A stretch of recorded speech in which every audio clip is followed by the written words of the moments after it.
Hello, എല്ലാവർക്കും പുതിയൊരു വീഡിയോയിലേക്ക് സ്വാഗതം. എല്ലാവരും സുഖമായിട്ടിരിക്കണമെന്ന് വിശ്വസിക്കുന്നു. ഇന്ന് നമുക്ക് എളുപ്പത്തിൽ ഒരു അയില മുളകിട്ടത് ഉണ്ടാക്കാം. ഒരുവിധം എല്ലാവർക്കും അയില മുളകിട്ടതൊക്കെ ഉണ്ടാക്കാൻ അറിയുന്നുണ്ടാവും. പക്ഷെ ഇത് ഞാൻ ഉണ്ടാക്കുന്ന രീതിയാണ് കേട്ടോ.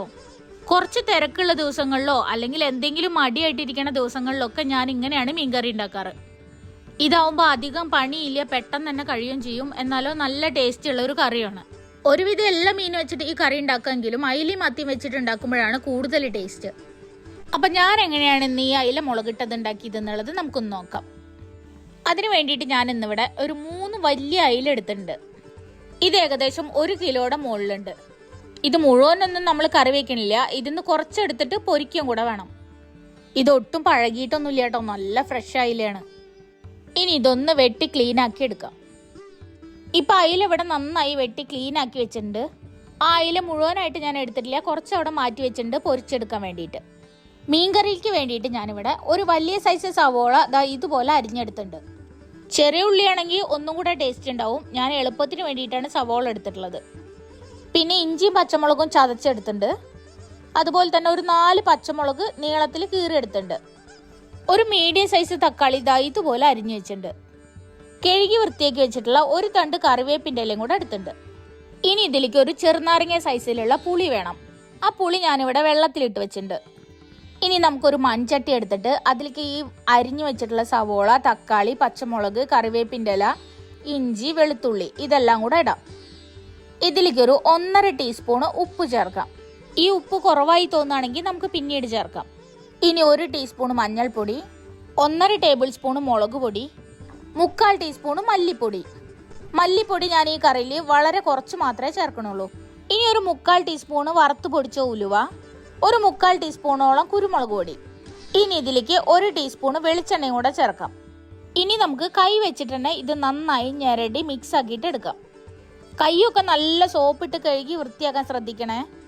സ്പൂൺ വെച്ചിട്ട് ചെയ്താലൊന്നും ആ ടേസ്റ്റ് കിട്ടില്ല. ഇത് കൈ വെച്ചിട്ട് തന്നെ നന്നായി ഞെരടിയിട്ട് ആ തക്കാളിയിലെയും സവോളയിലൊക്കെ ആ നീരൊന്ന് പുറത്തേക്ക് വരണം. ഇനിയിപ്പോൾ മുളക് പൊടിയുടെയും പച്ചമുളകിൻ്റെ ഒക്കെ ആ എരിവ് തട്ടിയിട്ട് കൈ നീർന്നൊക്കെ തോന്നുന്ന ആൾക്കാർക്ക് ഒരു ഗ്ലൗസ് വേണമെങ്കിൽ ഇടാം. എന്നാലും ഈ സ്റ്റെപ്പ് ഒഴിവാക്കരുത്. ഇപ്പം എല്ലാം നമ്മൾ നന്നായി മിക്സ് ആക്കി എടുത്തിട്ടുണ്ട്. ഇനി നമുക്ക് ഇതിലേക്ക് എടുത്തു വെച്ചിട്ടുള്ള ആ പുളി പിഴിഞ്ഞൊഴിക്കാം. എന്നിട്ടിത് കൈ വെച്ചിട്ട് തന്നെ എല്ലാം കൂടെ നന്നായിട്ട് ഒന്നും കൂടെ മിക്സ് ആക്കിയിട്ട് എടുക്കാം. ബാക്കി വന്നിട്ടുള്ള പുളിയിൽ കുറച്ചും കൂടെ വെള്ളം ഒഴിച്ചിട്ട് അതും കൂടെ പിഴിഞ്ഞൊഴിക്കാം.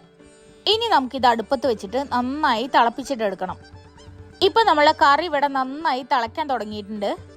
ഞാനിതിൽ ഉപ്പ് നോക്കിയപ്പോൾ ഉപ്പ് കുറച്ച് കുറവുണ്ട്, അതുകൊണ്ട് 1 ടീസ്പൂൺ ഉപ്പും കൂടെ ചേർക്കുന്നുണ്ട്.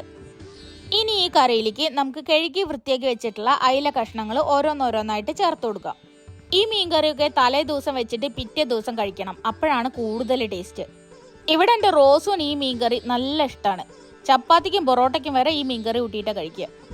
മീനെല്ലാം കറിയിലിട്ടതിന് ശേഷം ചെറുതായിട്ടൊന്ന് ഇളക്കി കൊടുക്കാം. ഒരുപാട് കുത്തി ഇളക്കരുത്, മീനൊക്കെ പൊടിഞ്ഞു പോവും. നൈസായിട്ട് ചെറുതായിട്ടൊന്ന് ഇളക്കി കൊടുത്താൽ മതി. ആ ഗ്രേവിയിലുള്ള ഉപ്പും മുളകൊക്കെ ആ മീനിലൊന്ന് പിടിക്കട്ടെ.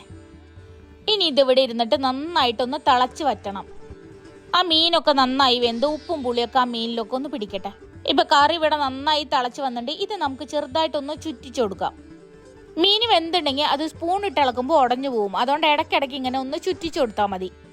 ഇപ്പം കറിയൊക്കെ നന്നായി തിളച്ച് വറ്റിയിട്ട് ചാറൊക്കെ ഒന്ന് കുറുകി വന്നിട്ടുണ്ട്. ഇനി നമുക്ക് ഇതിലേക്ക് കഴുകി വൃത്തിയാക്കി വെച്ചിട്ടുള്ള കറിവേപ്പിൻ്റെ ഇലയും അതുപോലെ തന്നെ 1 ടേബിൾ സ്പൂണ് വെളിച്ചെണ്ണയും കൂടെ ഒഴിക്കാം. നമ്മളിത് എളുപ്പപ്പണിക്ക് വേണ്ടിയിട്ടുണ്ടാക്കിയ മീൻകറിയില്ലേ, അതുകൊണ്ട് നമ്മൾ ഇതിൽ ഉള്ളി വറുത്തിടണമൊന്നുമില്ല. ഇനി ഉള്ളി വറുത്തിടണമാണ് ഇഷ്ടം എന്നുണ്ടെങ്കിൽ അങ്ങനെയും ചെയ്യാം. ഇനി കുറച്ച് സമയം ഇതൊന്ന് അടച്ചു വെക്കാം. ആ വെളിച്ചെണ്ണയുടെയും കറിവേപ്പിൻ്റെ ഇലയുടെയൊക്കെ ഒരു ഫ്ലേവർ അതിലേക്ക് ഇറങ്ങട്ടെ.